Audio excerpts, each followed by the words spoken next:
This is going to be recorded. So it'll be available on the website, baywardbulletin.ca. Also, it will be in the newsletter sent out once it's ready. So yeah, we're doing pretty good for numbers. Great.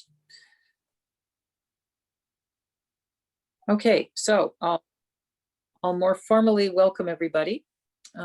Thank everybody for coming out this evening. I think everyone's anxious to have more information on that great big project that's, for some cases, it's just right outside your door. And for others, it's a little further away, so you haven't heard much about it because it doesn't affect you as deeply. But of course, it's part of our future transit system, and we want to know how it's progressing. So lots of work.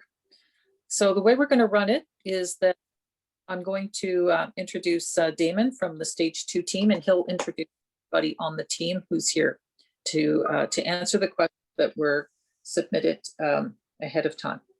So that's how we'll start off. And one of the things we're going to ask, that if you send questions in the chat, that's fine. But comments, we won't be reading out comments because we're looking at questions to get answered. So it would be more productive if you put things in the form of a question of what information you're looking for. Okay, so that would be very helpful for everyone if you're seeking more information, and that will make things move quickly. Okay, thank you very much. I mean, you can make comments, but it'll be difficult to go through them, and we'll stick to questions in terms of what we're presenting. Okay, I hope everybody understands that that's the best way to get the information. So we'll just checking a message from my staff. So as I said, we're going to deal with the questions that were sent in ahead of time. And Damon, you've got a copy of them all, right? So, or would you like me to read the ones that I've got? Yeah, so I was talking with Georgie, and at the end of the presentation, she'll read off the questions, and we will endeavor to answer them, much like the questions that are asked in chat. If that works with everybody, that's how we think is best to deal with great. that. And we'll say who's in, etc. So, okay, so I think we can start. Thank you very much. So I'm going to hand it over to Damon de Berlin. Any of you who have been following things closely are familiar with Damon, who's been doing a fantastic job keeping us informed, announcing all the changes that need to get done, and the whole team is working hard on the communication and being our connection to Kev. Okay, thank you, Damon. Thank you very much, Councillor, and thank you everybody for coming to share your next little while with me and our team. This evening, I'm very happy that I have some wonderful people here to assist in answering the great questions that you have already and will ask.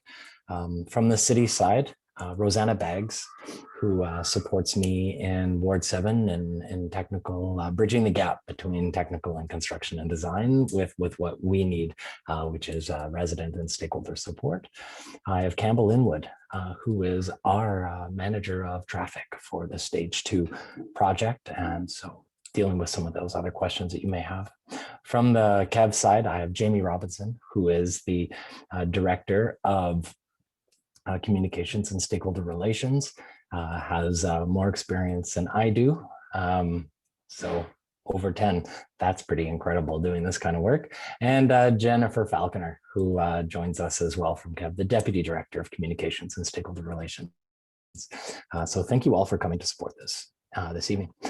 From the outset, Councillor Kavanagh did note that this is going to be questions asked in chat because of the size of Ward 7 and the number of stations, the number of different elements of construction occurring, thereby impacts, and the number of community associations. I'm aware that there are a broad range of issues. Some of them overlap, some of them are site specific, So in order to help us get through that, I thank you for adhering to that request, as well as interruptions throughout it are very challenging in a online presentation. So I appreciate that as well.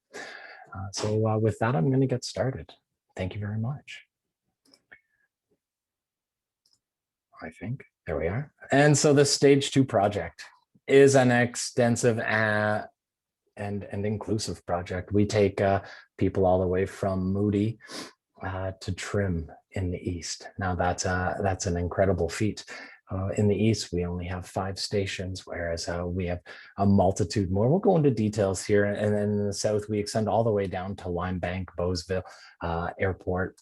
And these are the major connection points as we bring more people in the city with the ability to get across downtown out of. This is the bread and butter of the stage 2 project. In the west specifically, we have 11 stations. We have 15 kilometers of new track. For those of you who have the pleasure of either living and looking onto the river over the parkway, or if you enjoy using the pathways and that infrastructure, when this system opens, approximately 500,000 bus trips annually will be removed from the SJAM Parkway. And that is something special for a lot of people, even if you don't live there, I'm sure. And that's a really nice bit for this. Also worth noting is a tunnel from Kitchissippi all the way down to Lincoln Fields. Another smaller tunnel in the Connaught Queensview area. And those are how our train is going to, after construction, impact fewer people and not impact connectivity, ensure at grade separation. It's all part of that. Now the project is a design build finance project. And we have Kev who won the contract and signed to deliver the east-west extensions. T-Next is delivering the south extension, but that's not the topic of conversation today. Rideau Transit Maintenance is contracted to maintain the entire line, not just the 12.5 kilometers they built and opened in 2019, but the full breadth of the system from Moody to Trim, as well as all the vehicles, the current and the new. And that's to avoid any complications with, well, that was your train and that was your track, and well, who's going to fix it? Well, there hopefully won't be any of that with this model. I put this in here because I've received a lot of emails, and this is more of a, a housekeeping. I understand impacts are great, especially right now in the Byron area. I've heard it, I understand. With 7 days a week of work, with hole ramming and rock breaking occurring on Saturdays and Sundays, it feels not a lot of respite. I'm sorry. And a lot of you have asked me, and a lot of you have asked Councilor Kavanagh to have a day of rest, to force Kev to have a day of rest. And unfortunately, I'm not able to do that. And Councilor Kavanagh's not able to do that. Mayor Watson's not able to do that. Unfortunately, or the reality, I think is a better term, is constructors, LRT, home construction, road construction, you name it. They have the right to work 7 days a week if they so choose. Ottawa City bylaws preclude and restrict activities overnight with the affected ward councillor's support. But there is literally no mechanism within the city. If you wanted to email your MPP, Jaimie Roberts, if you wanted to contact Premier Ford, that is certainly an option. But unfortunately, we'll get into that more, what's going on. I just really want you to know what is and what is not within our scope and purview to assist with. I thank you for that. As I mentioned briefly in the project intro, we do have 2 tunnels, this being the breadth of the Parkway Tunnel, spanning from Kitchissippi, Sherbourne Station, New Orchard Station, down to Lincoln Fields down here, And this is the portal, and this is the portal right here. There's another smaller tunnel just as it cuts down the corner through Connaught Park, under Connaught Avenue, and reappears in the form of a trench down along the north side of the highway past Queensview Station. And so there is a relocation of utilities ongoing, anticipated to be completed this summer, with Hydro, Rogers, Enbridge, and Bell relocations all ongoing, and wet utilities work on Richmond Road at McEwen Avenue. Drilling of soldier piles is ongoing for cut and cover tunneling work. We have rock excavation at New Orchard. Rock is present. Well, we have rock the entire breadth of the Byron section of the tunnel. Once the rock has been broken and removed, at that point, it's going to be an exercise to bring concrete trucks onto Byron Avenue so that we can start pouring. Well, in advance of the concrete are going to be the rebar deliveries, because they build the formwork, rebar to support, and then pour the concrete. And that'll be activities that we anticipate seeing throughout spring and summer of 21. As an overview, Byron Linear Park has quite a bit of activities, and I don't need to tell you who live around there this. This is not news, but you need to know, please, that the tunnel work is progressing, and it's progressing very well. The weekend work that occurs each weekend thus far has moved that work forward by 1 week. So in 2 days, they achieve 5 days worth of work. That's because they're able to remobilize equipment that is otherwise spoken for during the week. Utilities relocation work has been the theme of 2020 and continues to dominate the early parts of 21. That's all in order to help us start this epic season of construction. Asphalt paving on Byron Avenue, west of Woodruff, completed. It's ongoing, which point the contractor is reinstalling TCBs, or the temporary concrete barriers, the modular fencing atop. I mentioned that the concrete pouring is going to occur.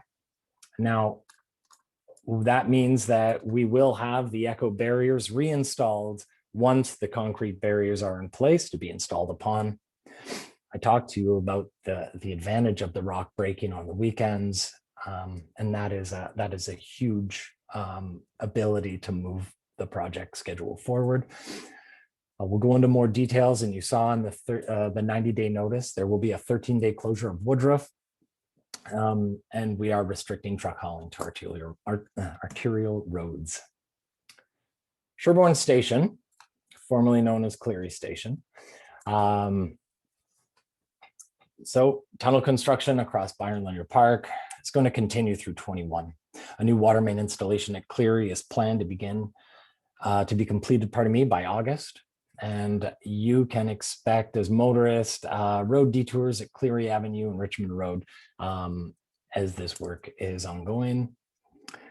Sherbourne Station, which we see here, you can tell that it was formerly called Cleary Station, and not all renderings are updated. Sherbourne Station will have a single entrance here at the east side of the station. I have 20 spaces for bike parking, passenger pickup on Byron, Paputo otherwise known, multi-use pathways connecting through the park as well up through the Cleary pedestrian underpass.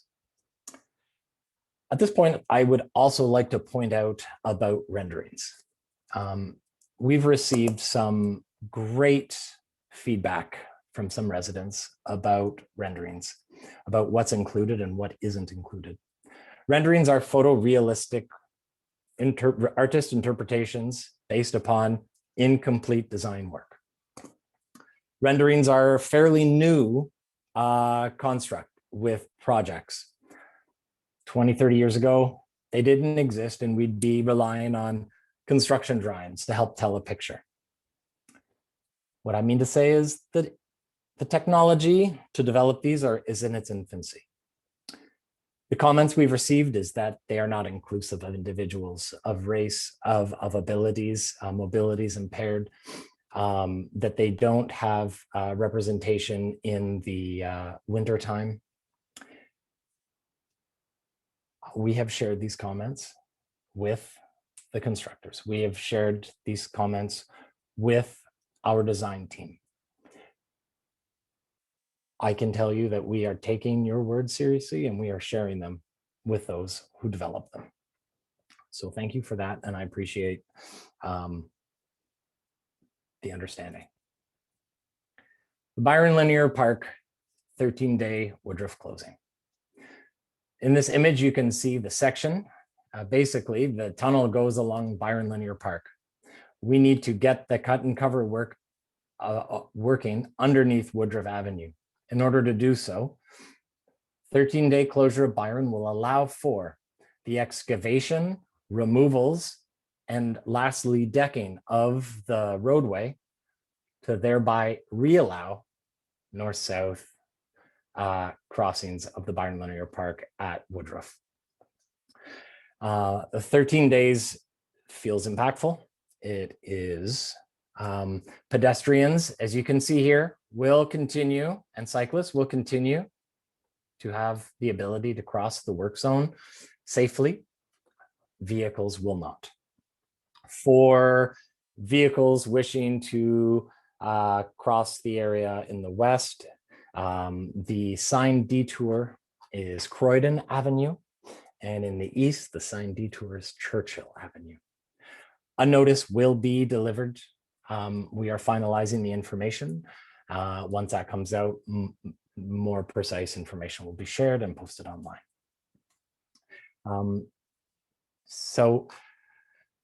There was one other point I wanted to make about this.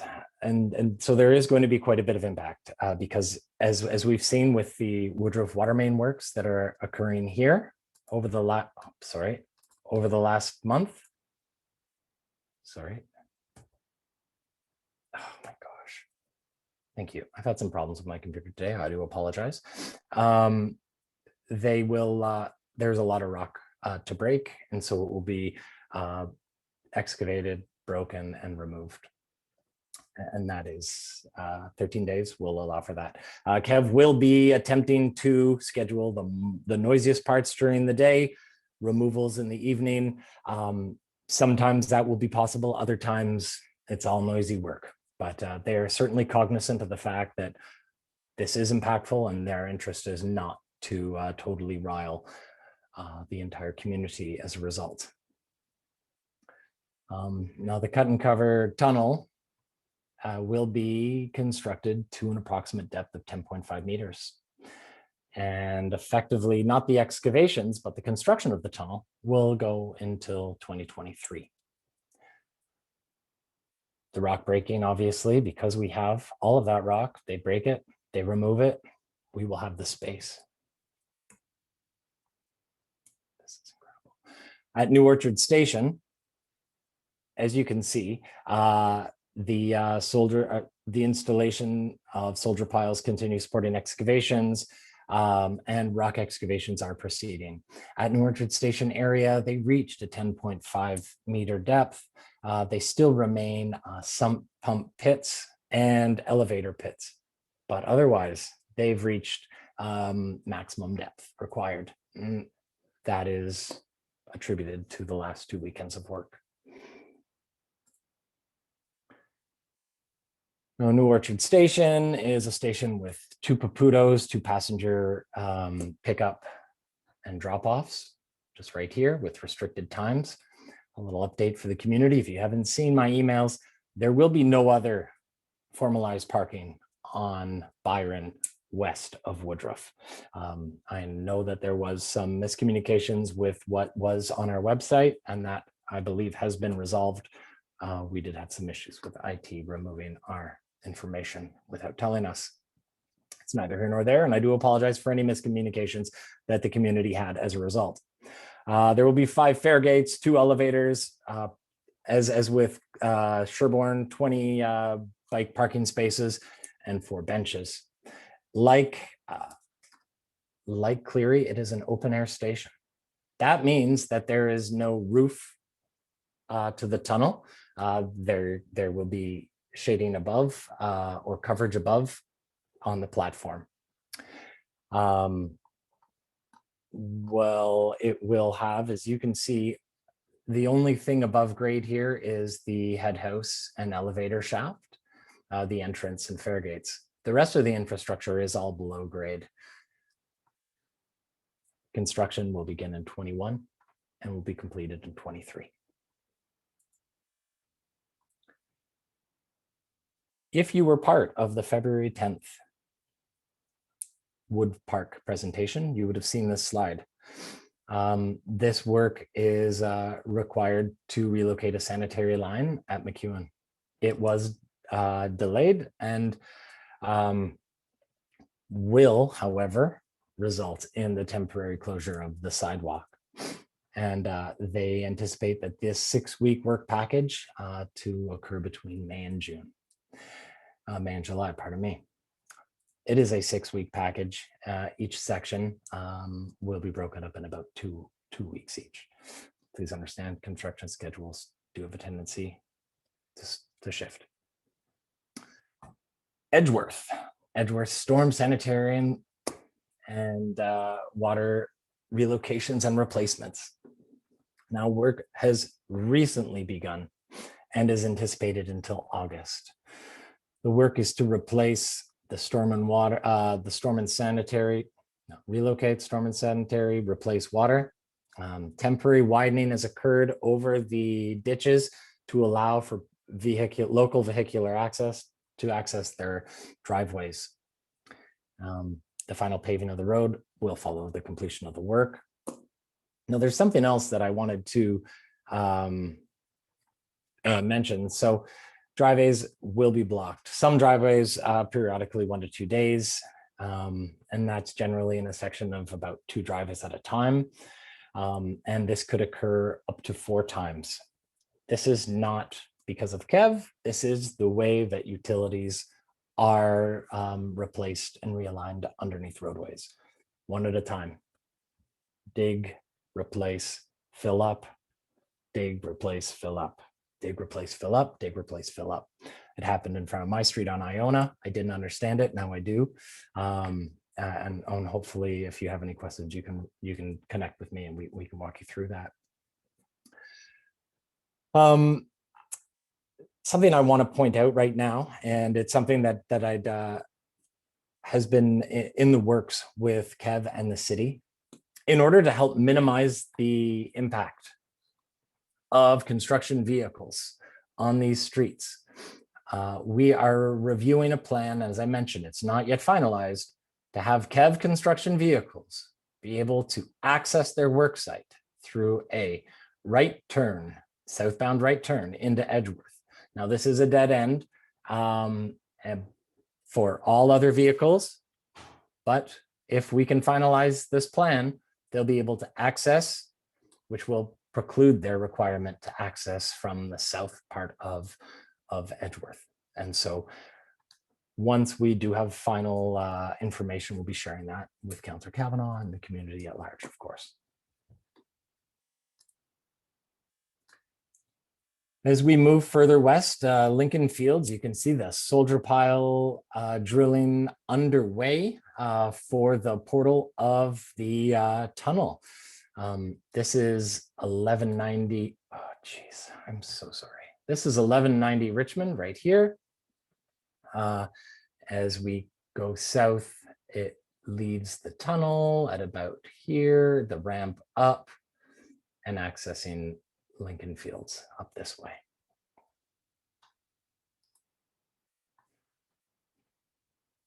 Utilities are ongoing on Carling. You may have noticed some roadway realignments. Lincoln Field Station work started. It's pretty exciting with pad installation. So that's a huge moment, I'd say. That's what we're doing. So to point out that MUP construction on the south end of Carling in May, Lincoln Field Station, existing transway station that will be reoriented and completely rebuilt and function as a new LRT station. The train platform will be located under Carling Avenue. There will be 3 entrances, a station entrance from Carling Avenue, an entrance. There will be Yes, a shared entrance between the fare paid and the pedestrian, as well as one on the west side. A signalized pedestrian crossing of Carling will also help with safe crossings of Carling Avenue. And the existing terminal will be reconfigured to accommodate the passenger pickup and drop-off area. And this next picture will help demonstrate the future MUP connectivity around the infrastructure, Lawn Avenue Parkette, down along this way. So here we have signalized intersection just at where the MUP comes up from that borders Rosewood Avenue. And this here is the passenger pickup and drop-off area that I just described. This is the existing Woodruff pedestrian bridge. It will be replaced as part of this project. It won't be decommissioned until the new bridge is constructed. That new bridge construction will begin in 2021 shortly and will be completed in 2022. Once that occurs, we will commission the new infrastructure and decommission the existing bridge. And as we just saw from north of Carling, this is the current pedestrian bridge. This is the new alignment of the pedestrian bridge, connecting to similar MUP infrastructure, new pathways, and new connection points. Now the Connaught split structure, you can see right here with walls, retaining walls, decking, work ongoing. So it's pretty incredible to see this level of progress on this project at this stage of the game. I think so. I actually will just go back. No, I did get an email today from someone who was walking the pathways in and around this area. They noted that they were impressed at the progress, but more so, they were walking their young infant, well, maybe not so infant, but 9 months along the pathways. And she noted that, you know, some parts were less pedestrian friendly, but still manageable with a stroller. And then she pointed out that there were 2 flag women on radios who were beyond friendly, who were beyond helpful, and took the time to write into the office to tell us this.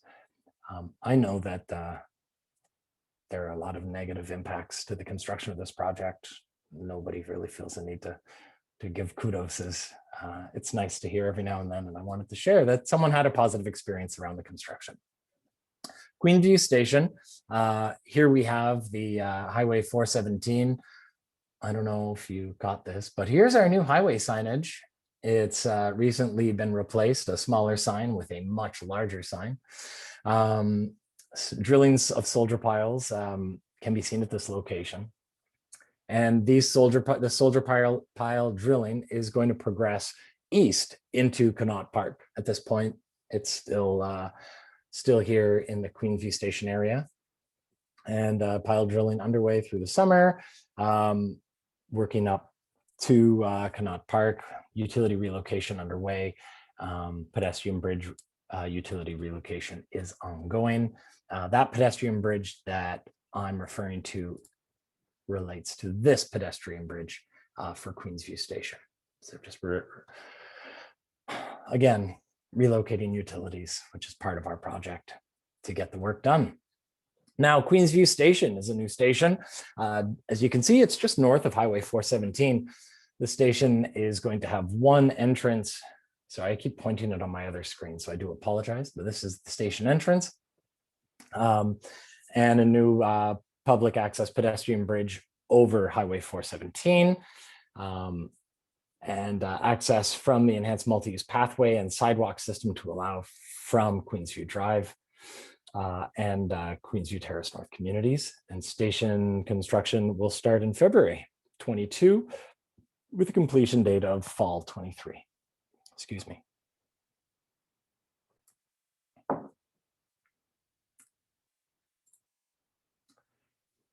From Pinecrest to Moody, the activities start to repeat themselves.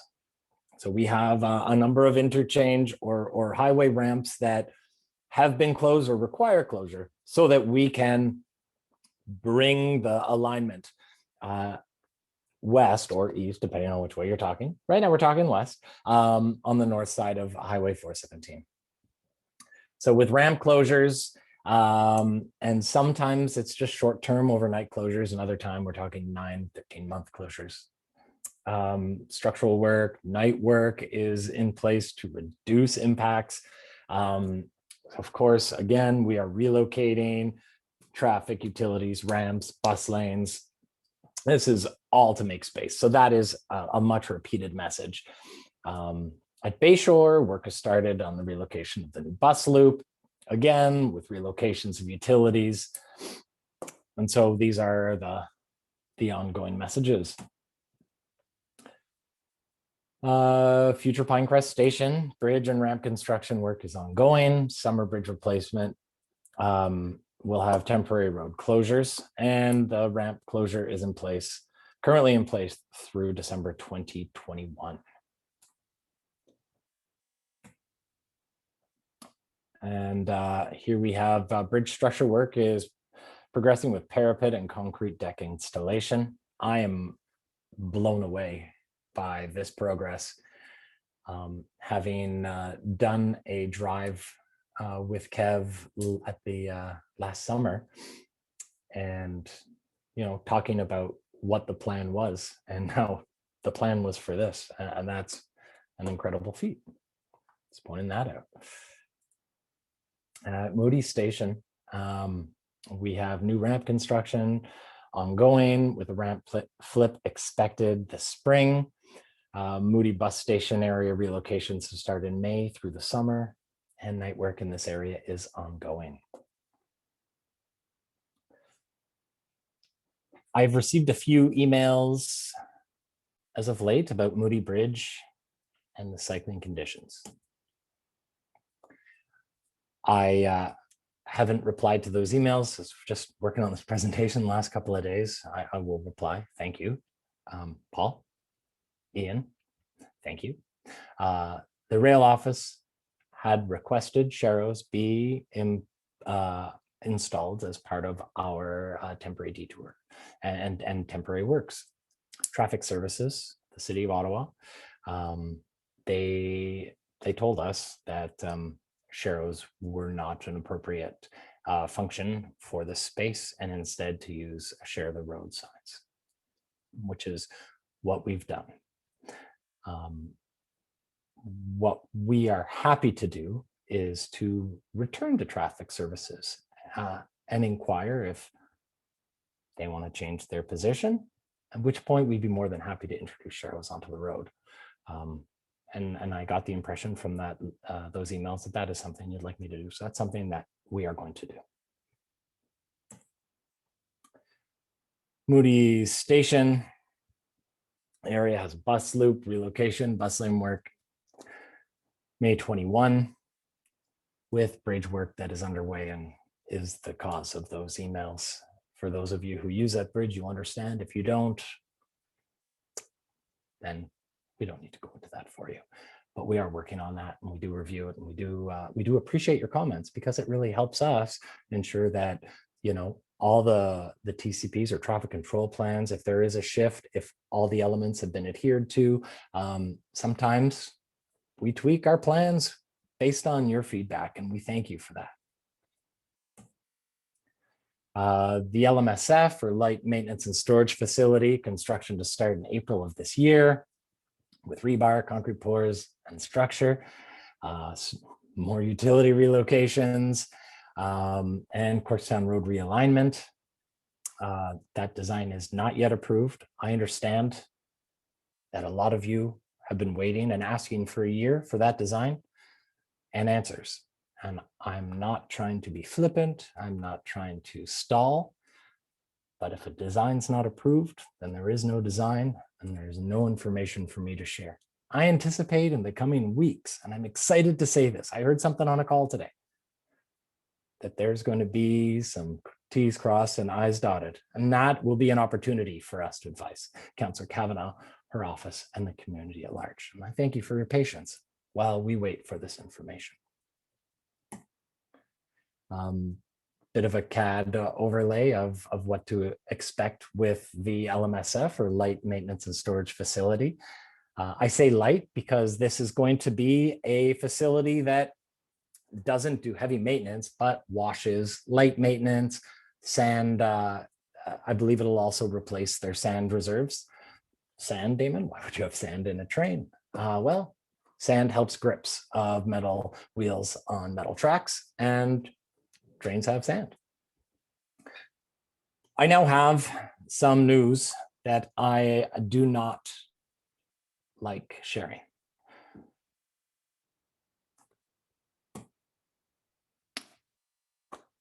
There was a connectivity review, or connectivity 2.4, that was undertaken in 2020.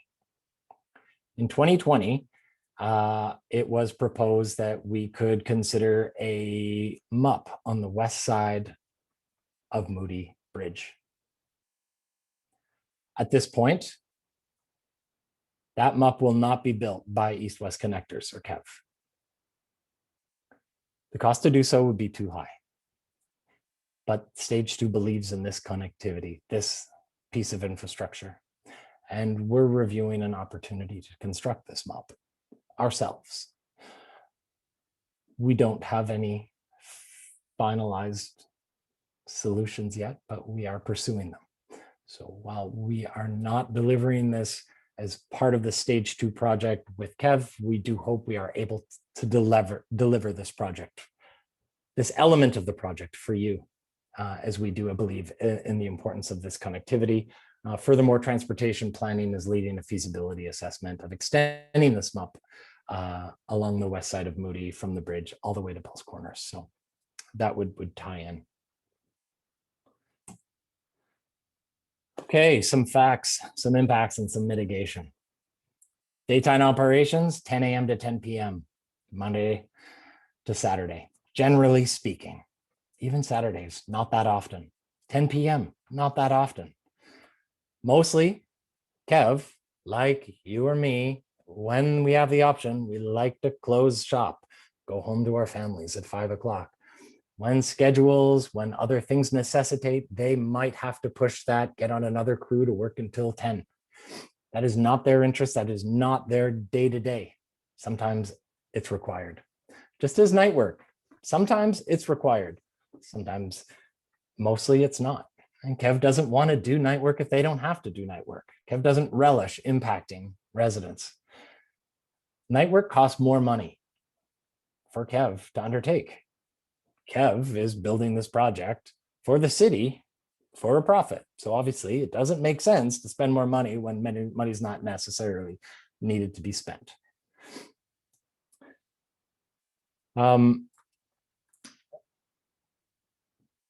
Connectivity will be maintained. There may be delays, there may be detours, but connectivity will be maintained. Your safety, worker safety, paramount in the eyes of KEV, in the eyes of the city, in the eyes of your councillor, and in your eyes as well. We respect that you respect construction signage, and we thank you for adhering to those signs during this work. Construction work doesn't have to be dangerous, but we hear that people get hurt. We hear there just recently, just this week, there was the National Day. And really, KEV's got a great track record. But they are partners with the city and they are partners with you. And we are all partners together to get this project done together. Noise and vibration is monitored to ensure its compliance with our project agreement. Sometimes there are pumps and generators powering those pumps, required for dewatering and excavations. KEV has been wrapping those generators in Ward 7. Thank you, Councillor Kavanagh, for helping us. And thank you, Kev, for helping us do so. Residents, you let us know. Councillor Kavanagh, you advocated for them. Kev, you listened. That's us being a team. Construction vehicles are only supposed to travel on approved truck routes or haul routes. So the City of Ottawa has a truck network of roads that can be used. And with every activity, Kev has the city approve a traffic control plan, and with that, a haul plan. How do they get their vehicles in and out of that work site and get to the nearest approved route? Lastly, dust. I think it's going to be a dusty summer. I think it's going to be a warm, dry, dusty summer. Kev will be managing dust suppression as well as street sweeping. And we are looking at you to let us know, like, do things get really bad on the weekends when we're not around? Let us know. We'll make sure that suppression efforts are made. Are there areas that we haven't addressed that need addressing? Let us know. Again, we're partners in this. We're team members, and you help me. I help you. Kev helps us. It's important we all play our role. I talked to you about overnight work a few slides ago. Truly, there are emergency situations, sometimes schedule, but this is not the day-to-day. It is not expected. You know, in our project agreement, we encourage work occur at evening, overnight, when it could impact our mobility on the roads. So that's by our own doing to support the city. Lastly, my name is Damon Berlin. This is my contact information. Many of you have it. Some of you don't. Please record it. Please feel free to use it. It's important that I understand the problems. It's important that I can communicate with Kev what you share with me, and hopefully we can find resolutions. It's not always possible, but I'll always endeavor to give you a strong rationale as to why or why not we can do what you're asking. At this point, I'd like to thank you all for listening to me drone on for the last 40 minutes. This is not an easy thing to do. In person, I like to feed off the crowd. Right now, I feel bored of my own voice. So I'm sorry, and I thank you. Councillor Kavanagh. Thank you. Thank you, Damon. That's a lot of information to put into 40 minutes as well. And I've noticed that you've responded to the questions that we've received. So in the most in a very broad way, and also in some specific ways as well. So I'm going to start, and because we've got a ton of questions to go through, I am just selecting the questions. So I'm sorry, but comments, Damon can look at them and read them, but we're going to just go with questions right now. So I'll start with the ones that were sent in ahead of time. And from Leslie Caswell, is there any tentative dates for when you'll be starting to dig up next to the parkway? Also, what about when you be closing Richmond Road at Redwood? Will people be able to use Byron when Richmond is closed?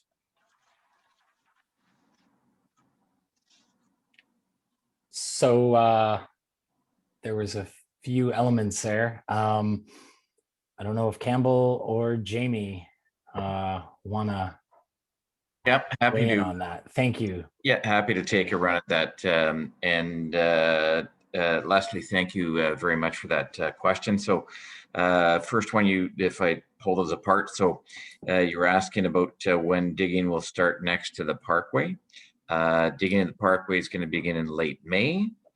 You asked about Richmond and Redwood.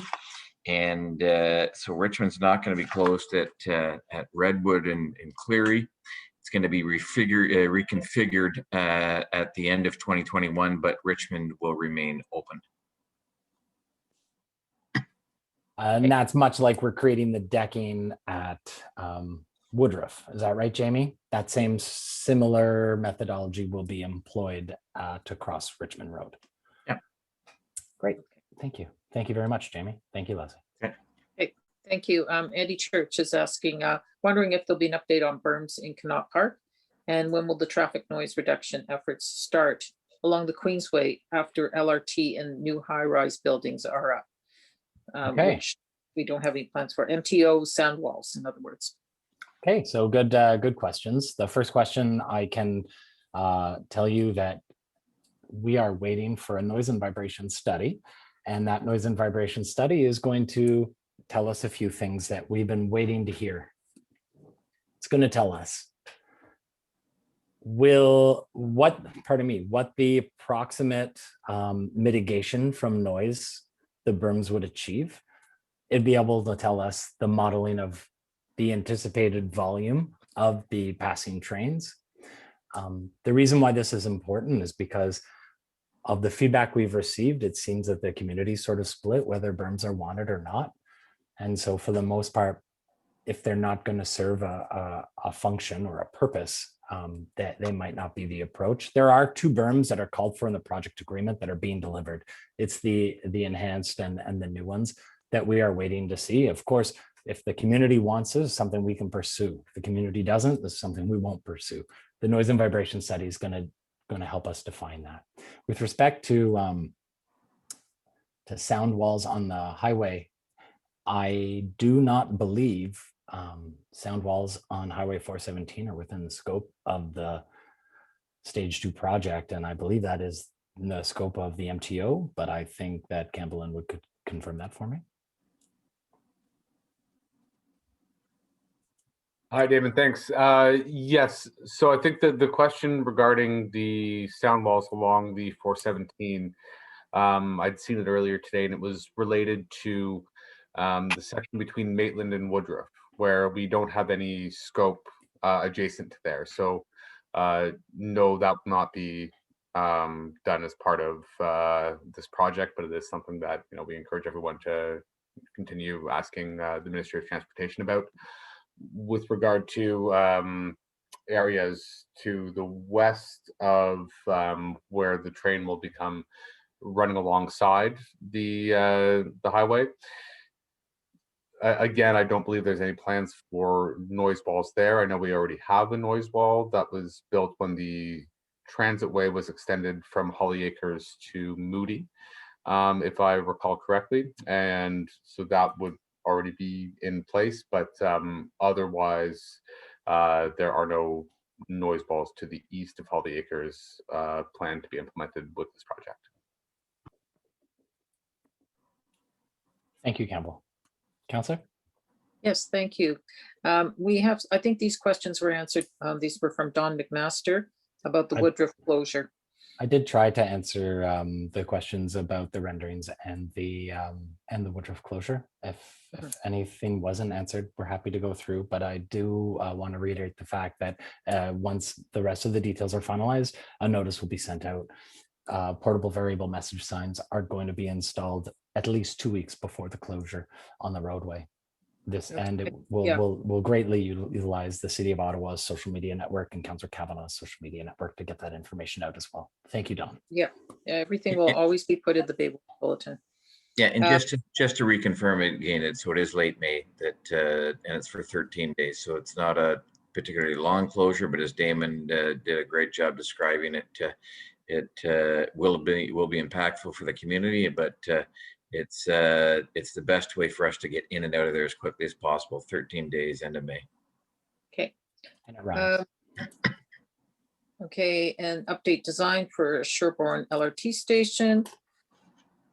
When we'll see it. I'm not sure I understand the question. When will we see an updated version of the Sherbourne station?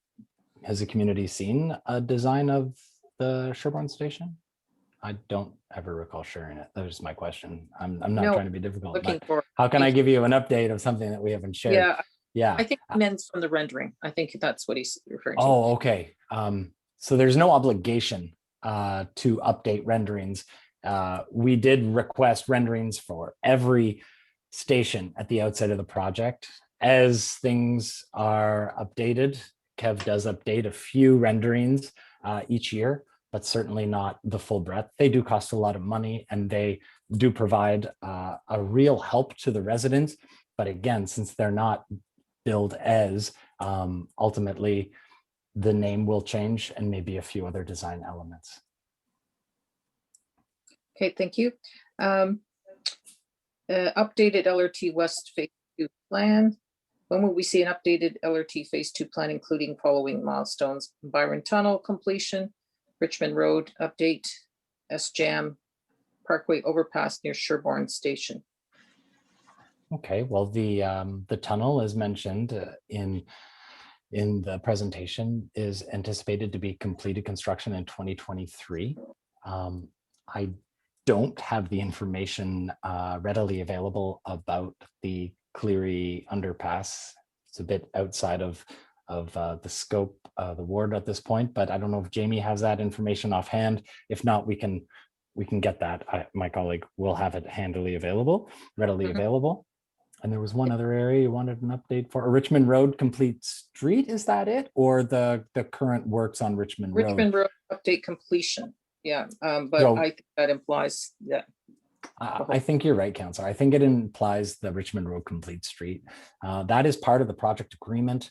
Kev is required to complete, or contractually required, pardon me, to complete the project before the end of 2025. So while I haven't seen a timeline for the installation of Richmond Road complete street, we do know it will occur before the end of 2025. Of course, as we get more updates about the schedule, these are the sort of things we want to share, but it's also not a general practice to share, oh, this is going to be done in 2024 or 20. And ultimately, a lot of things change in construction. And so we're trying to give the truth, not the truth as it appears one day, but changes the next. Okay. This is from Paul Clark. What are the project limits for stage 2 LRT in the Holly Acres corridor to the south of the rail line? Yeah, thank you, Paul. We got that email earlier today and we're unpacking that. Campbell, I don't know if you want to weigh in on that. I know you did review it and I've sent it further afield for confirmation, but I haven't heard back. We only got it later this afternoon. Yeah, so Damon, and thanks for the question, Paul. The construction limits on Holly Acres are effectively encompassing the two existing signalized intersections for the eastbound off-ramp from the 417 or the northbound off-ramp from the 416, as well as the one on the north side of the highway that provides access to the westbound 417. So those two intersections are being tweaked or adjusted, modified through our scope. And so the construction limits along Holly Acres will basically go as far north of the northern intersection as is necessary to tie back into the existing. So a ways 30, 50 meters, I'm not sure of the exact number. And similarly to the south of the southern intersection, they'll rebuild what's necessary to tie back into the existing. But if I might, Damon, I think another part of Paul's question was related to cross rides at those two intersections. Is that correct? Well, I'll give you the other two questions. It's about the MUP reinstatement and improvement in the, is this been specified in the contract with Kev? So I effectively, where we are touching them up, where we need to rebuild Holly Acres in order to do these modifications to the intersections, the facilities will therefore be new on both sides of the road. And that is effectively limited to what needs to be done, again, usually about 30 meters on either side of the intersections to tie back into the existing. I think there's a question that we're going to look into as to the extent of modifications that are currently in the plan between the two intersections.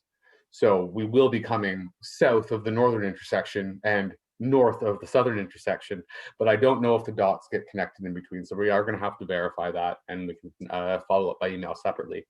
But I did want to note that we are including cross-ride features for cyclists across the on-ramps and effectively wherever we're able to at those existing intersections. So those features have been captured in the scope of the contract. Okay, so the MUP traffic will it be forced to Holly Acres north-south MUP, i.e. the one nearer to Bayshore, while the new 417 west westbound on-ramp is being constructed? So effectively, we're lucky in that area that we do have multi-use pathways on both sides of the street, and that does afford some flexibility when there are operations that require us to, rebuild a certain side of the intersection. So when we are doing the works on the west side of Holly Acres at the northern intersection with the transitway and the westbound on-ramp, when we're doing the works there, the traffic will be diverted to the east side. And similarly, when we're doing works on the east side of that intersection, the traffic will be diverted to the west side so that connectivity is always maintained. But the detours would only be in place for the duration necessary to complete, that particular work that's conflicting. Thanks, Campbell. We're going to go on to the questions that were in the chat. And we're starting off with just west of the new Sherborne station. There will be a 100-meter long open trench. Will there be trees planted either side of the trench? It's a great question. We don't have finalized landscape plans for Byron Linear Park. We anticipate to get finalized landscape plans for Byron Linear Park in fall of 21. We know that there will be a beautiful enhanced park. We provided preliminary designs for it.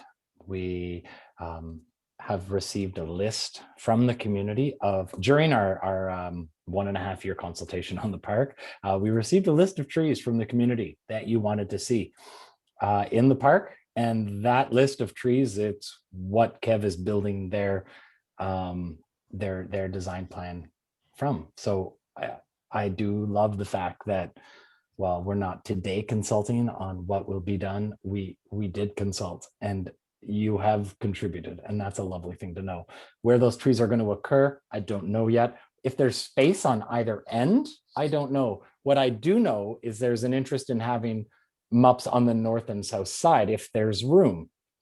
If that's the case, that will be what goes on either side of the open trench, and then trees being around. Really, space is going to dictate what goes where.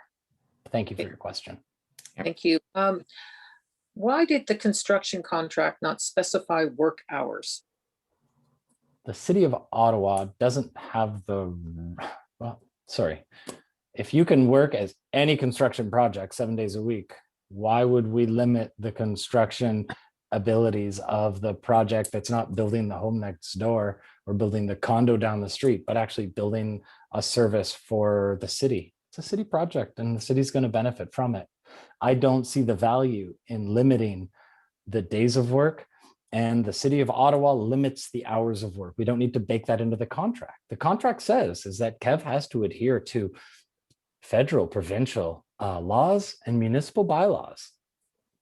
Kev does. Kev applies for exemptions when they have work to achieve. Kev notifies residents of the work they are going to do as part of the condition of that exemption. Okay.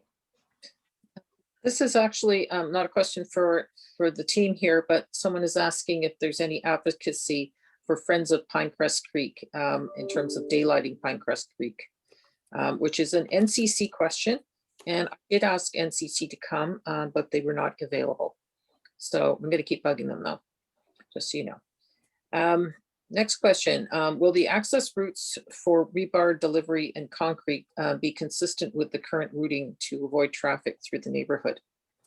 Yeah, so the signs within Wood Park Mhm. and Carlingwood that say no LRT trucks through those streets, they are staying. The plan is to have these deliveries of rebar and the pouring of concrete to be achieved from Byron Avenue.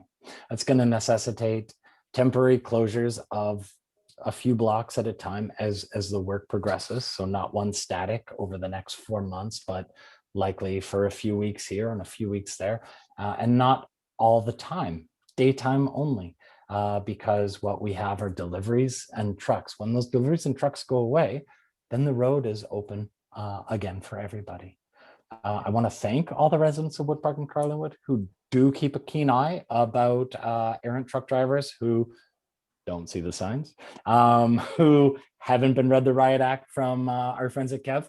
but I will let you know that that is a can that has been kicked down the road, and we have crushed it. I do believe. We had a big problem with that a few months ago, and I can't remember the last time I got an email about it. Thank you, Kev. Thank you, councillor. Thank you, community. Okay, what is in scope for utilities relocation? I think that's a good question. I don't think people, you know, Okay. realize how many things are utilities and how many things have to be relocated. So underground, you have your sanitary, you have your water, and you have your storm. Sometimes those are in the way of where the tunnel's going or where other infrastructure has to go. Above ground, we have those poles that have hydro, they have telecoms and other assorted infrastructure that use those poles. They rent them from Hydro Ottawa or Hydro One. Sometimes those poles need to be moved. Sometimes they need to be slightly relocated. Sometimes they need to be buried. Sometimes they don't need to be moved at all. That is what is meant by utilities. Sometimes you'll see in a slide, I think I had in there, wet utilities. Those are the underground utilities, hydro and telecoms in the sky. okay. Great question. Yes, no, I think it's, I didn't, you think, but it's actually pretty involved. Someone's asking about slide 6, because this was asked during the presentation. If you can, Sure. if you can go back to it. Can you clarify what the green path between Richmond Road and Lincoln Field Station means? When exactly does the train go through from being tunneled to above ground? And if the train becomes above ground abruptly south of Richmond Road, how will the path connect under the bridge once the train exits? Slide 6. I shall walk you through it. Oh, too much clicking. I'm sorry. There we are. Sorry, I'm on the wrong screen again. This green indicates the slope. Train operates at no greater a grade than 5 degrees. So that's a gentle, gradual slope. Same thing for accessibility standards, actually. But the train goes down or up at a slope of gradually of less than or of 5 degrees. At this point here, what do we have? The manor, the Keg Manor. That's where the tunnel goes behind, or 485, I believe it is, Richmond Road. This is all underground. The excavation will appear from grade. That's the cut and cover excavation, but it will be backfilled. Once a concrete box is built, it will be backfilled. It is a tunnel all the way underneath. Again, we talked about how we get underneath Richmond Road here. That's with the decking. This is Sherbourne Station. So while it is open air, it's still below grade. Continuing west, here we do have to do that 13-day closure again, so we can excavate from at grade and deck Woodruff Avenue.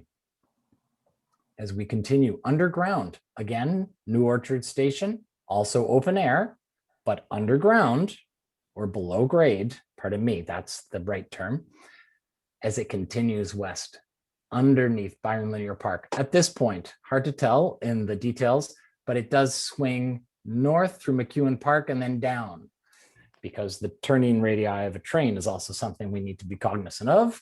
And here, I don't know if you're able to see the green versus the light blue, but at this point, this is where the roof of the tunnel goes away, but it doesn't mean that's where the train is. Again, we realize that it is a slow grade up. So the green ends at approximately the Lawn Avenue Parkette. And that's where you'd see it. Effectively, it won't ever be truly at grade, but because we do need to get over a piece of storm sewer right here. Storm sewers are gravity fed, so we need to go over the storm sewer and then back down, because we actually go underneath Caroline Avenue here, however, not below grade. Does that answer your question? And I hope it does. I'm sorry if I just droned on unnecessarily. Damon, Yeah. Damon, you may just want to continue on a little bit. I'd seen a question in chat to describe the Connaught Tunnel. Just go down there and do the same Very explanation. good. I think might be helpful to the audience. Thank you very much. And so here we have the split structure. Why we call it a split structure? Well, there are tracks that proceed south to Algonquin Station, as well as tracks that proceed south and then west to Moody. So here, again, I'm sorry, I don't know what you can see, but here is green, and that is the grade down towards below grade, the ramp, if you will. This, starting here at my cursor, all the way to here at my cursor, that's all below grade. I think it's as short as 400 meters, Jaimie, give or take. At 250. 250, look at Yeah. me, overselling. And then this is trenched. This green area is trenched, again, trenched. So the transitway north of Scott Street, that a trench like that, but with a train. Okay, thank you. I have a question about Sherbourne Station art installations, but since we don't have plans for the station, I think that's a bit premature at this point. Well, we do have Ottawa Public Art, who is working on this, and there's no answers to it yet. But I do know that they have secured a contract with an individual, with a group from the West Coast of the United States, and they're going to be working with Carlingwood and Wood Park Community Association in order to bring in the right kind of volunteers. There was a time a few months ago where they provided some names that have gone to be a part of this exercise. And so it's not so much, this is not only like the installation that you will see, but the process in how one achieves an installation. So a very neat concept. And we'll be hearing more about it in the coming weeks or months, I'm sure. Great, something to look forward to. Yeah. Thank you. And for the pedestrian area for the work zone for the 13-day closure of Woodruff, will there be monitored by police for safety? Safety. So this is this right here. Sorry, again, I'm on the wrong monitor. This is through a work zone.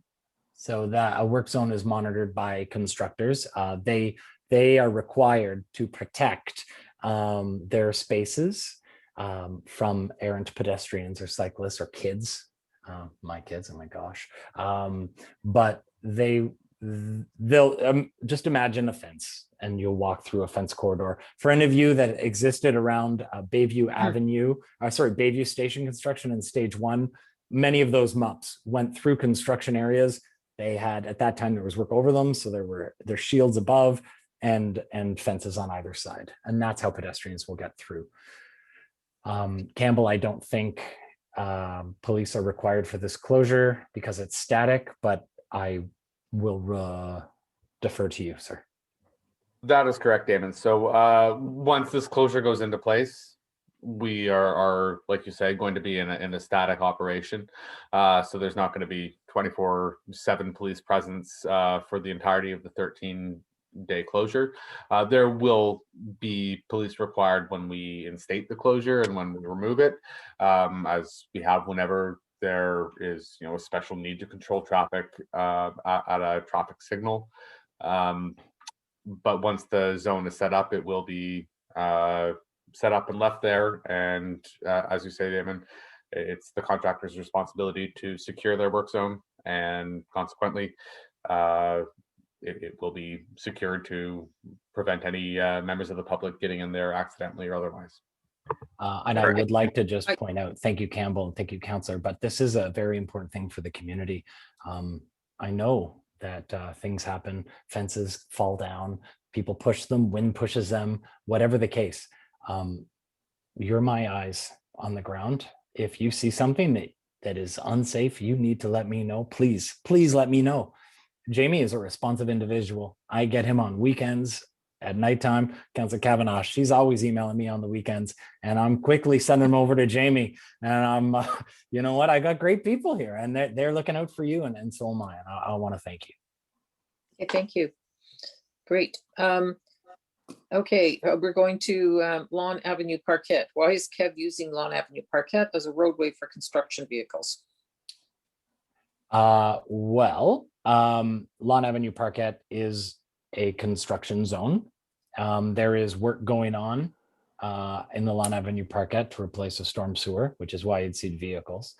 As the city, we've requested, and as part of the Edgeworth works, and again, this isn't finalized, but my hope is that we can reduce the impact to the residents on streets. So if the vehicles are able to access via Richmond Road and egress via Lawn Avenue Parkette, then what we are doing is we're keeping construction trucks off the local roads. Thank you. This question is, do the benches outside the station have a middle bar? I guess that's something to prevent people from sleeping on benches or like in airports. I don't know. Okay, I don't know. It could be social distancing. So Damon, I can actually field this one. Thank you, Rosanna. So there is AODA guidelines for benches, and part of it has to do with the ability to assist somebody from putting both hands to be able to sit down into the chair. So the City of Ottawa does have guidelines, and all the benches at the stations will be following those AODA guidelines. Great, thank you. For the overhead coverage in open air stations, will it be the same glass as already failed at existing stations?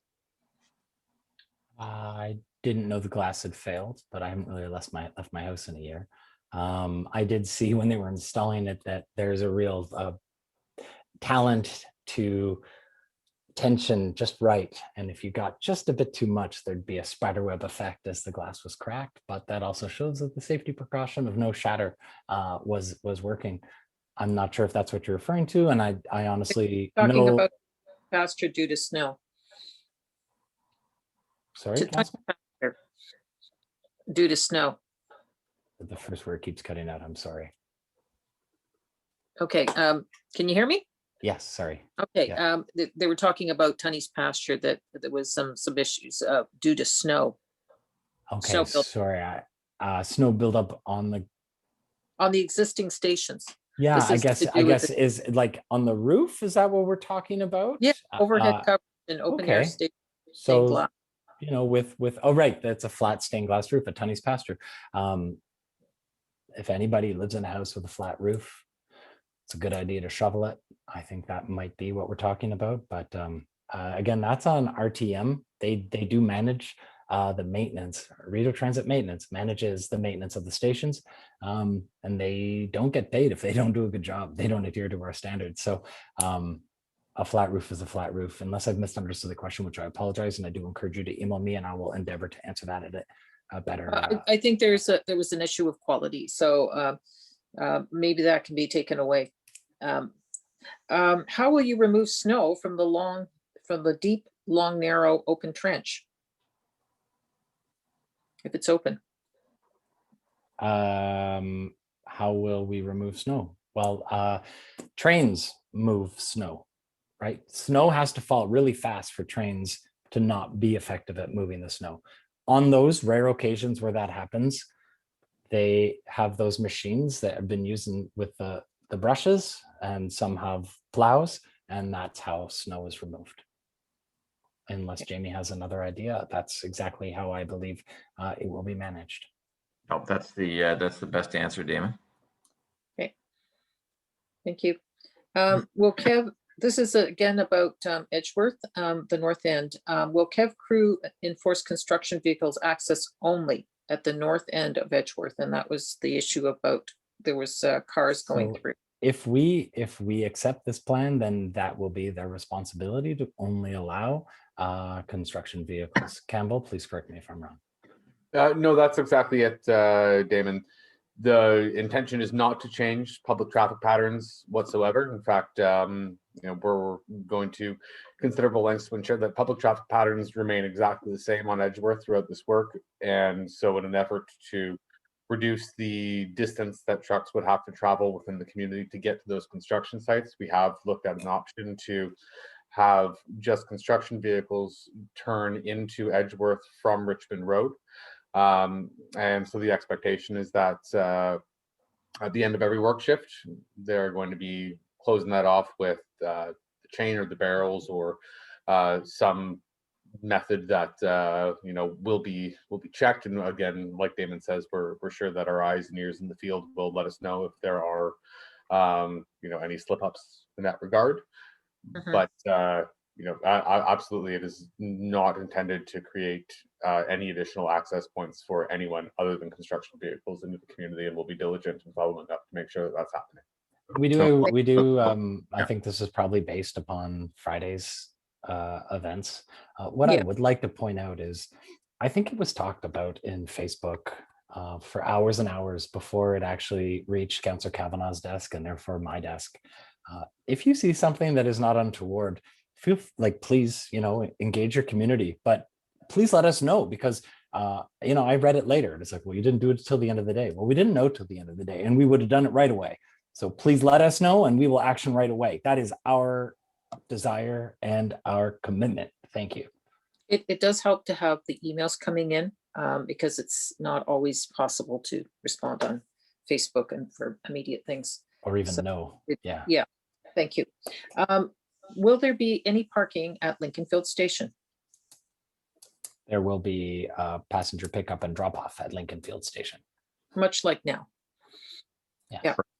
It's not parking. No, we are not creating any parking spots east-west. Yes. Could you show where the new pedestrian bridge will come out on the east side? And that is, of course, at Whitehaven. Yeah. So the grade is a bit off here. That's why it does a squiggle, because as with the train, we are AODA compliant with our design, and we won't have any grades in excess of 5 degrees. Currently, this is the bridge, and here it has a connection into the Woodruff High School through the fence. I understand there have been some challenges there. Yes. Please see this. New pops onto the extension of Rosewood. I believe it's called the extension of Rosewood Avenue, but this is Rosewood, this road that does this, and I apologize if I've missed it. Yeah. So for dog walkers, this is good news. It's also good news for Woodruff High School principal, because it was a conflict to have walking through their property, and there was nothing the city could do in response, since it is their property. So that will no longer be an issue, because the bridge will be connecting directly at the bottom of the property. And I do believe that with no students in schools right now, it's probably not a problem at this moment in time either. All things being equal, we're probably not going to have any school until the end of June. So help me now. Anyway, will any concrete patching be done this year on the pedestrian bridge as the concrete is crumbling? Oh. Well, it doesn't have much of a life left, but that's not a stage. I hate saying it's out of our scope. That pedestrian bridge is something that we will demolish, and we will build a new pedestrian bridge. The existing pedestrian bridge, that is a public works piece of infrastructure, and I would encourage Councillor Kavanagh, if she felt that there was sufficient damage that warranted repair for 1 year, then to pursue it. But again, depends on the level of damage. Maybe a cold patch could fix. I'm not sure. Yeah, well, it's good to know. Certainly we want it to be safe, and it could be looked at to make sure it's going to hold on for another year. That's it. Sorry if I forgot, Paul, I omitted to give you this update when I was talking about Moody Bridge, but there was cold patch that was installed next to the catch basin today. They tried to move the TCBs with the front loader. That didn't work, so they're going to try and do that again tomorrow. Sorry, go ahead, Councillor. Okay. Where was I? Why is there not any connectivity from the south portion of Whitehaven community to Queensview, which is significantly closer? In other words, there is currently a Queensview station there that will be decommissioned, but it does create a back and forth. But I've had this conversation with you before, Damon. I actually raised this issue of But it's complicated in terms of who owns those lands and who would make paths, which is mostly NCC, I believe. Because it's not just about, it's pretty complicated. Yes, Councillor, that's a question that you've raised with myself a couple times. It's at the existing Queens Way station. You're talking about on the top platform on the north side of the highway, and going on beyond it. That in itself is beyond the stage 2 scope of work. And as mentioned previously, it is NCC and MTO land. As much as I see your vision and I hope to support you in it, unfortunately, that is something that we are not able to help you with as much as Yeah, it's not been brought into the scope of what this project was, but I think that still that infrastructure will be there. So it's a topic to talk about for the future. Why is Kev using the area closest to our residential homes, Mayflower Private, Lincoln Fields area, mere meters from our homes for storing and constantly moving construction material and equipment? This generates constant high level noise and vibration from the front loaders. There is plenty space farther away from our homes at the same staging area. Okay, so I'll say something really quickly and I'll hand it over to Jaimie because Jaimie is Kev. But I will say that Kev is working within the lands that they have from the city of Ottawa and the NCC. And they have the right to utilize those lands as they best see fit. Sometimes when we as lay people, me, a lay person, sees something and says, well, why wouldn't you do it there? But I don't know 3 steps ahead that would absolutely preclude a site trailer from going there or things to be stored there because actually something else is going to happen there. That's my general answer, and I'm going to hand it over to Jaimie. Thank you. I mean, Damon, I think you did a good job answering that question. I mean, the lands available for laydown and staging are quite limited along the entire project, and so we have to make do with the space that we've got there. And so you know, we recognize from day one that when we took over the lands that behind 1190 Richmond and Mayflower Private, that you know, we had to be careful of, you know, site trailers and other crews and equipment and things like that. And so and there really isn't much other space in order to put those along. And so you know, we do put them within fencing. We do put mesh around the fencing, echo barriers where possible, to sort of protect that and shield the community as best as we can from both noise and dust. Because the alternatives, quite frankly, like along Byron and other places, I mean, that doesn't work, because then those vehicles and trailers and things like that would be completely, the community would be completely exposed to those. So, but we're always mindful, and when before we even go in there, we go and take a look at where best to locate these things, wrapping them, whether it's a generator, whether it's a piece of equipment, whether it's a porta potty, making sure that we do our best to blunt the impact on the community. Okay. Thank you, Jaimie. Will two-way traffic be maintained on Cartstown? I can answer that. Yes. Thank you, Councillor. And thanks for Rosanna for pointing it out that it was on the NCC Board of Directors meeting agenda as a consent item. Yes, and I can report that it did get passed on the consent agenda. So the next step is to go to Treasury Board, and I have asked that I be kept in the loop and be the first to know at every step of the game to move forward. Thank you so much, Rosanna. Okay, I think we've already looked at the bridge. There were some questions about looking at it again, but since it's up on the screen, I think we've got that. Can you talk about the Connaught Tunnel? I guess that they wanted a little more information about the Connaught Tunnel. Okay. Jaimie, I think I gave as high level detail as I could. Is there any information of the Connaught Tunnel that you'd like to share? 250 meters, a depth of how much? 270, Damon. I looked, I thought about it to myself, and I was going to say approximately 250, but it's 270. But I think that you, again, I think that you answered that correctly. I mean, if someone has a follow-up, perhaps we could get into it. But I think that that's you talked about the portal going on each side. You talked about the length of the tunnel. And it really just allows us to get across the road there, and that's really the intention of the tunnel in that location.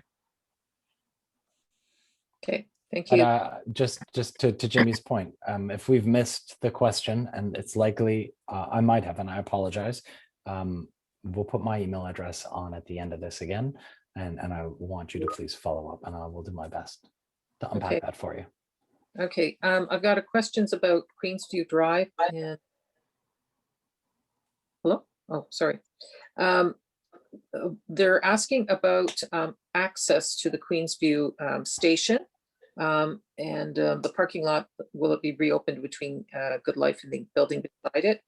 No, those are private property, I can tell you now. Thank you, Councillor. When will a new MUP be created between Seven or Connaught to the Queensview Drive station? It's I think I can take that one. I've been working on that with the city because it didn't get put in the scope of stage 2. That's why I'm not saying for these guys to answer it. And I'm pretty determined about it. But we need real estate.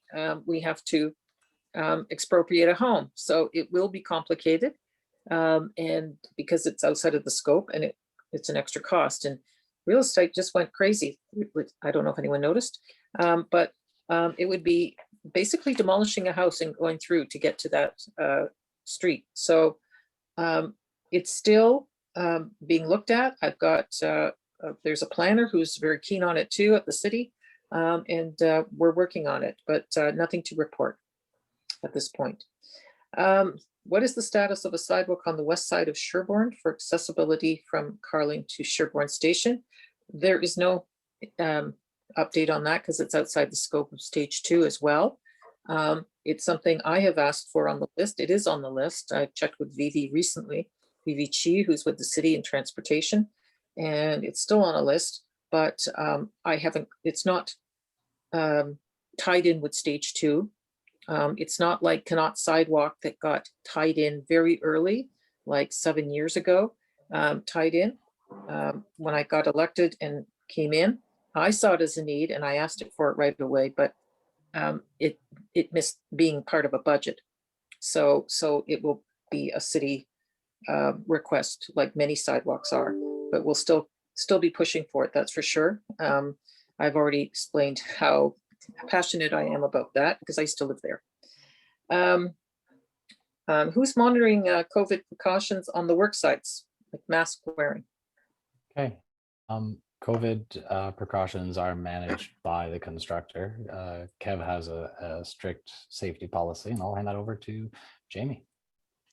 Yeah, so thanks for the question. We take mask wearing very, very seriously, and we're monitoring that. I think I last heard that when we did an independent audit was somewhere around 98-99% mask wearing. So that's employees all on site. They're required to wear full PPE, personal protective equipment, and including masks. And so we do our very, very best to ensure that we are an essential service. We're an essential, we want to continue to work and we want to continue to get the project built on schedule. And so therefore we take issues of wearing masks by our employees and our staff and our contractors very seriously. Yeah, thank you very much. I know that was a concern for people and rightly so during these times. Yep. In terms of, okay, how much time are you guys willing to go? Because it's almost 8:30. I've still got quite a few questions here. I think I've got 1, 2, 3, 4, 5, 6 questions right here. I'm prepared to continue answering questions. Okay. You guys have taken the time Georgie's for us. We're taking the time for you. Thank you. So read them easier rather than staring at the chat. But Moody Overpass. that was a concern, what you had said. And they're saying that Chris Swale had said that the MUP was part of the contract. What has changed? The MUP is not part of the contract. The MUP was to be a variation. I apologize if that miscommunication presented itself. The MUP is not part of the contract. The contract calls for a sidewalk on the west side of Moody Bridge. That is what Kev is contractually obligated to build. That is what Kev will build. Currently, there's a temporary sidewalk. There will be a permanent sidewalk in place. I will tell you that the rail office under Michael Morgan, under John Manconi, under Mayor Watson, we all believe in this very important linkage. We also don't believe in wasting taxpayers' dollars. And if someone wants to build something at 4 times the price, then we're going to wait and do it ourselves. Thank you. Okay. Yes, I only found out about this today, by the way. So I'm just being very honest with you about what I learned, because I thought this was going to be a go-ahead. Yeah, So, I mean, when it was presented to the community as part of the Connectivity 2.0, it was listed in the presentation as a proposed enhancement. I'm sorry that I was the one to give you the bad news of a project I had nothing to do with. It wasn't my intention. It's not an enviable position. yeah. Anyway, we are pursuing it, believe me. Noise reduction, what are the plans for sound and light reduction for Whitehaven residents, especially at Rosewood? Great question. And you heard me answer about the Connaught berm. So we are awaiting that noise and vibration study. That noise and vibration study is going to dictate what enhancements are required. And required means if the modeling shows a dBA of an operation higher than acceptable standards. I can't answer more than that because there's nothing more to answer, but we and Kev will build the mitigations for perceived overages. Okay. Back to the Moody overpass. Will Kev be doing the raising of the railing that would be required for pedestrians and cyclists on the west side? Campbell, could you take that, please? Yes, I can. And so I will preface my comment by saying that I have not looked at the language surrounding this bridge in some months, but I do recall when we wrote the contract that we foresaw this exact issue. And I believe the way the wording is in the contract is that on any pedestrian facility on a bridge, the only rail height that is allowed to be installed is 1,440 millimeters, which is the height required for a combined pedestrian or cyclist railing per the Canada Highway Bridge Design Code. So what that means is that when we do come back and put them up on this bridge, the railing height will already be suitable for cyclists there. The reason why we wrote it that way was because we're aware that even if you only have a sidewalk, that doesn't necessarily mean that people won't ride their bikes on it. And we thought it was very important to make sure that the railing height, anywhere we're doing any retrofits, was safe for cyclists, whether or not the facility was specifically built for cyclists. That was a lesson learned on Booth Street Bridge. Yes, which did not have cycling infrastructure as part of the project. Nor did it have the right height of barricades to allow for a shared use of the sidewalk. Yeah. And I can tell you it's very important for cyclists. It's actually a key spot. Okay, from Kathy, why is the noise study for Connaught Park taking so long? And second question, are the operational hours for phase 2 stations going to be the same as the current O-train hours? The current Confederation line, east-west, that operational, that is an OC TRANSPO operation. And my understanding is OC TRANSPO intends to operate the same hours they operate the current Confederation line stage 1. Yes. Okay. Noise study.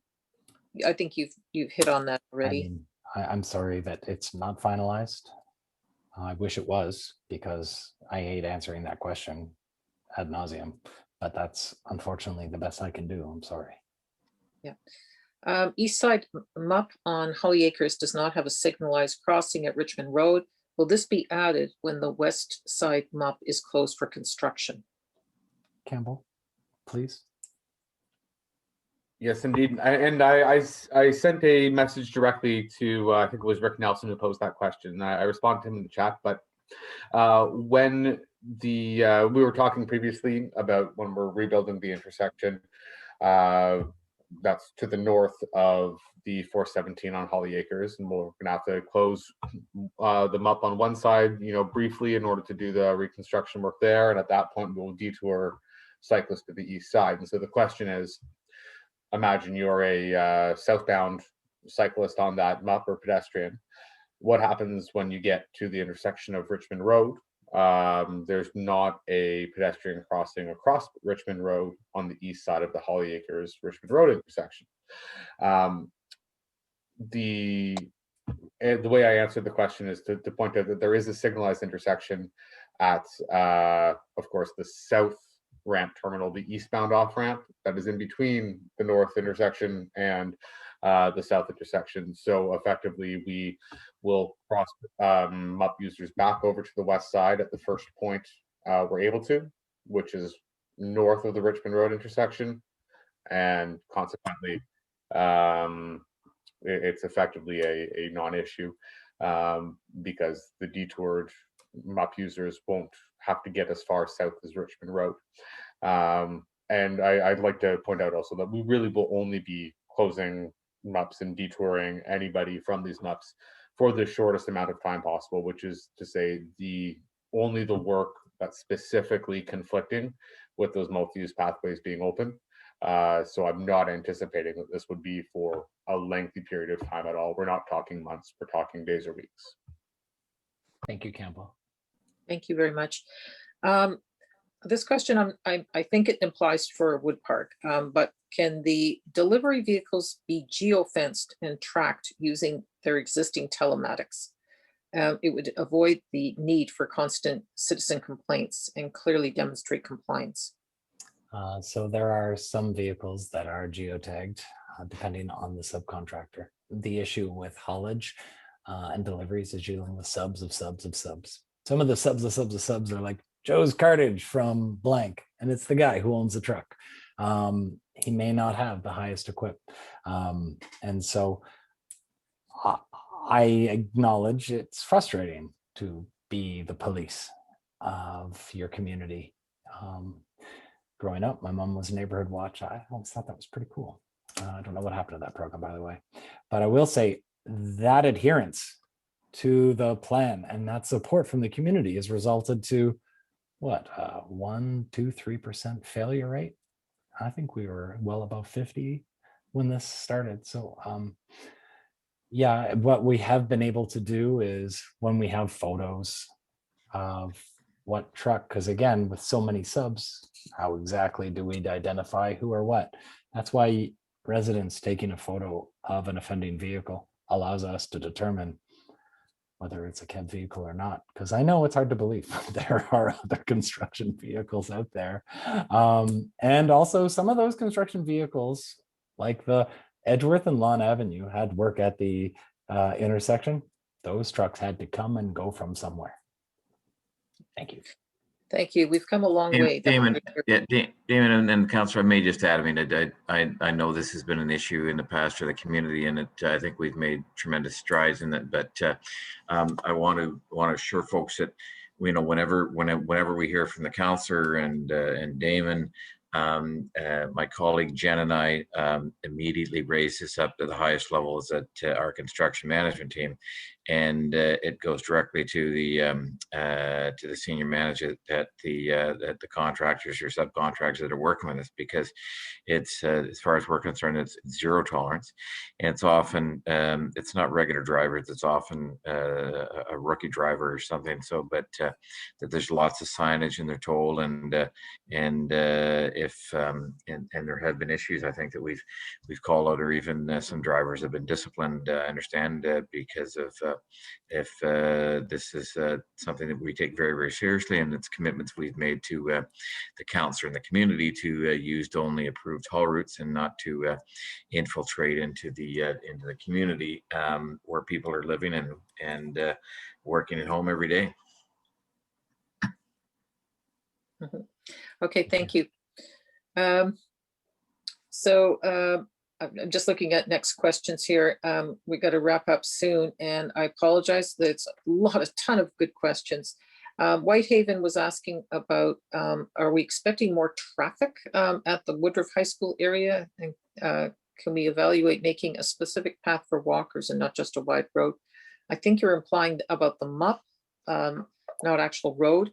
Can you make one area specifically for walkers versus, I'm not sure, I'm not. Oh, I think high traffic of perhaps cyclists. So a MUP is a multi-use, and it is intended for users to share, same as in Byron Linear Park when there was a pathway. And you know, I acknowledge the fact that there are some people who don't share very well.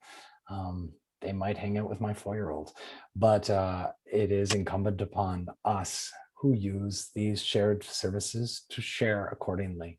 As a cyclist, use your bell, that's mandated. Go around. Pedestrians, share the space. If you're walking two abreast, go to single file. No one has to feel like they have to get off the pathway. Oh, okay. So this is from Whitehaven Community Association, Sarah. I'm in the section that is the road for the Woodruff High School staff that isn't a pathway for the MUP, but a road. I think it's carved out. Sorry, Sarah. Yeah, apologies. I think it's carved out so that where the path is. I actually told Damon that we needed to have a meeting with Woodruff High School, or actually with the school board, who I know very well, to make sure that we had a clear vision together of that entrance. So that was almost a year ago. Yeah, and I shared that information with Woodruff High School, and the Ottawa Carleton District School Board executive shared the information, and I received a thanks for the information, Damon, email in response. No desire to follow up with a meeting on their end. I'm happy to meet with anybody always. Yes, but and now that they don't want dog walkers walking through the entire property, I think they're more keen to sort of settle it. But yeah, I think I'll have to chase them down again to get that finalized. But I went out of my way to make sure that there was a clear understanding of the traffic pattern there, of that is pedestrian and cyclists. But frankly, it's way better than before, because it's better than the hole in the fence. Trying to ride your bike through there is a pain. Will southbound traffic on Holly Acres from Carling be permitted to turn right westward to Canada? No. I've looked at that. At one point we thought, I already, it's been an ongoing question even before stage 2 LRT. And it looked like it was going to happen, and it looked like there was support, but it's too complicated at the moment, especially with the construction. And I have been told, and Campbell can back me up here. Yeah, we all advocated strongly. There was a signal reconfiguration, this intersection reconfiguration that would be required for that. And there was no clear support one way or the other for or against within the community. Therefore, changing it wasn't seen as the right approach. And I hear I took your, sorry, Campbell. No, I was just going to say, well said, Damon, and you've clearly digested all of the issues surrounding this one, very effectively. And that's where we're at.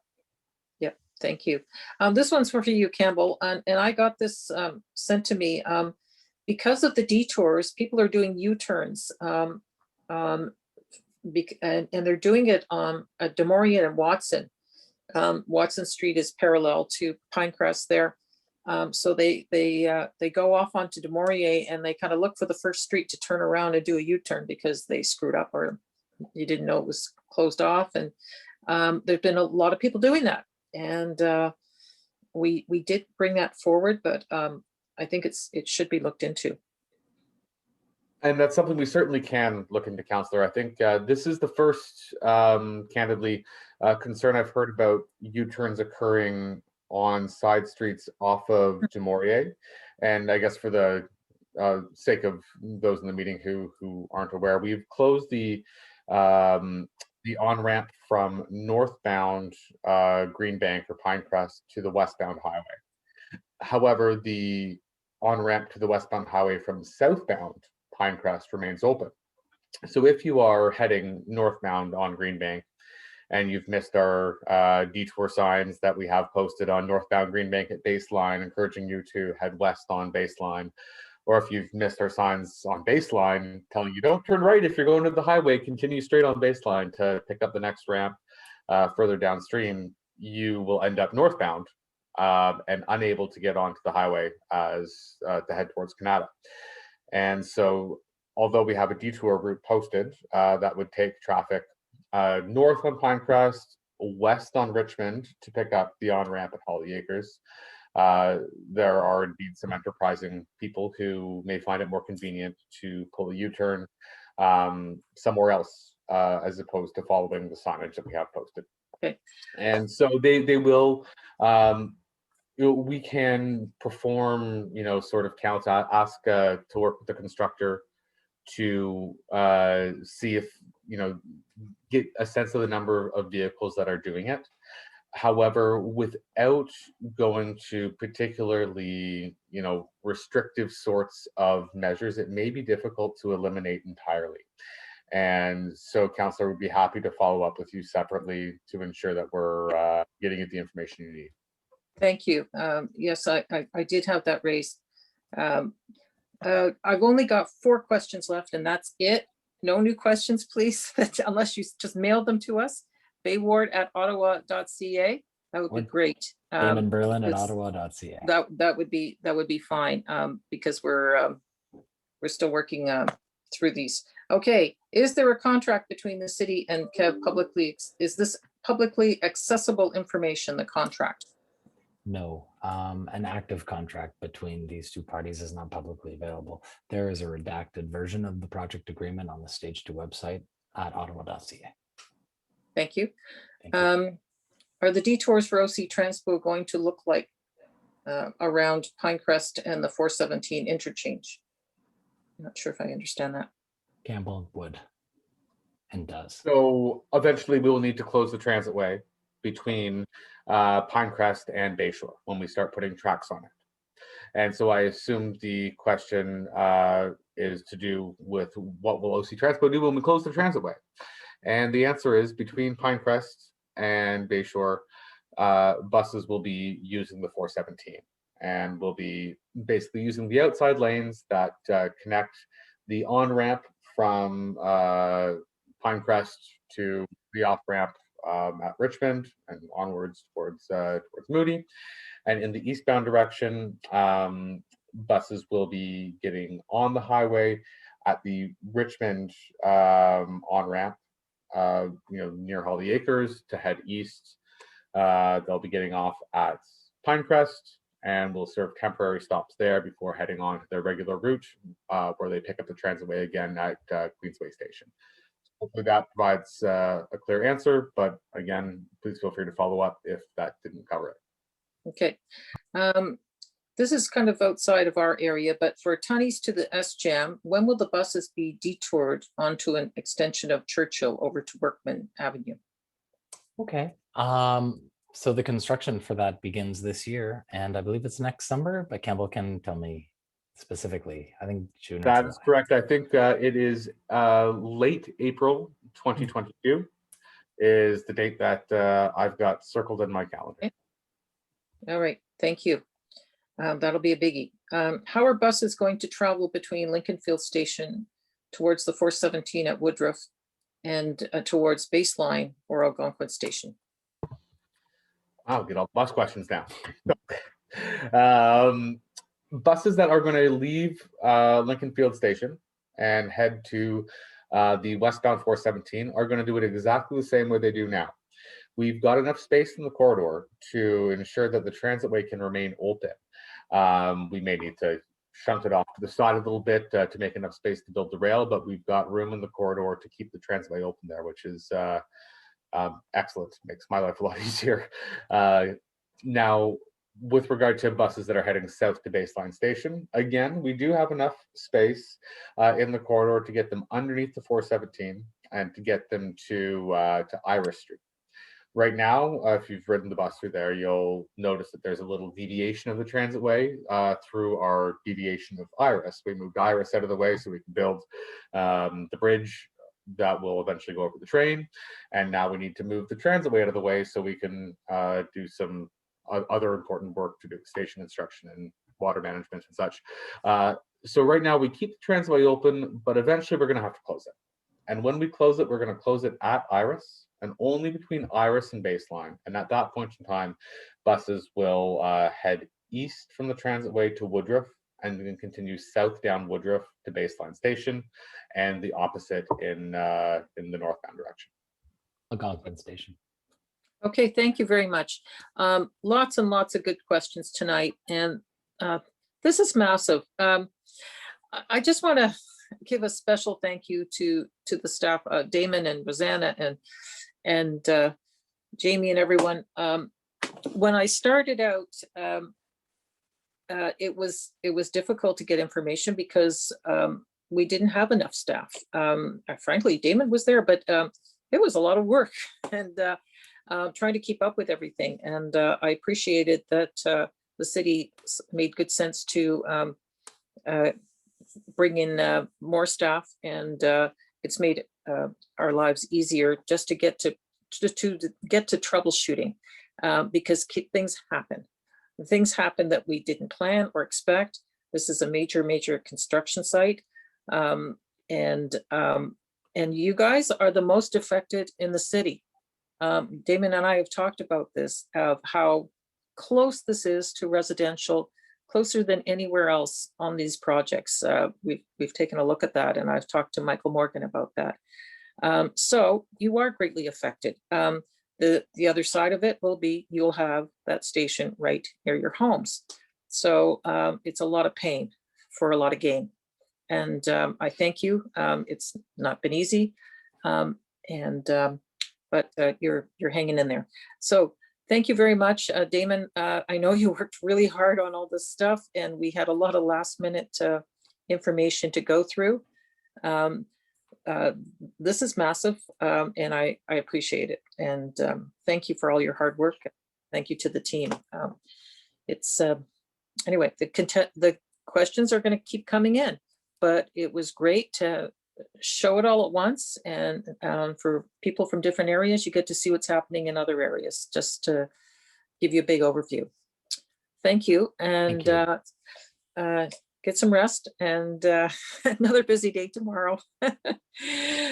Thank you so much. We're going to make the presentation available to Councillor Kavanagh, who will in turn share it with anybody who asks. Thank you very much.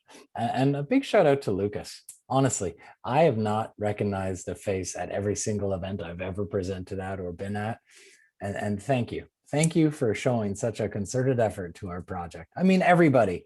But Lucas, you've never failed me. You're always there. And I thank you, sir. I noticed as well. Thank you, Lucas. No, thank you very much. It's been very helpful. Okay, everybody needs to get some rest, and take care. Thanks, everyone. Have a good night. Thank you.